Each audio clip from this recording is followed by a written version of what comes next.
How to use the cruise control on a 2025 Peugeot 208. So this is the brand new 2025. Now the cruise control is actually like right here. It's super hard to see. It's actually hidden behind here.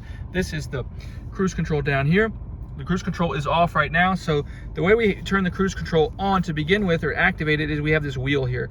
If we scroll up, we'll turn the limiter on.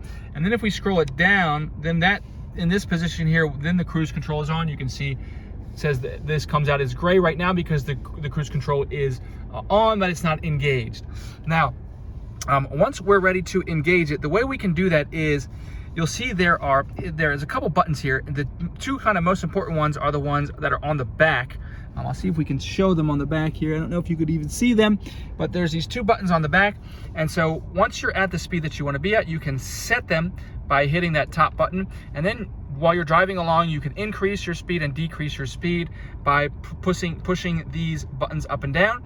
Now, while you're driving, you can also pause by hitting this here, and then pausing again and then hitting this pause button again will resume the speed that you were at.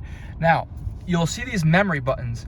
It says MEM. It makes you think memory, but those are not actually memory buttons. You can see, if you see here, the car detects whatever the speed limit is. So if I double tap the memory button, it's not really a memory button.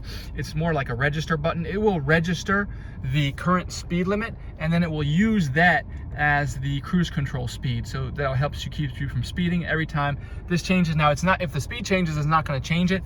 You need to do it again once the speed limit changes, but it will register whatever the speed limit is every time you hit that. So that's all there is to it. I hope this video helped. If it did, if you'd leave me a like, I'd really appreciate it. And make sure you subscribe to see more quick tutorials like this on this car and others.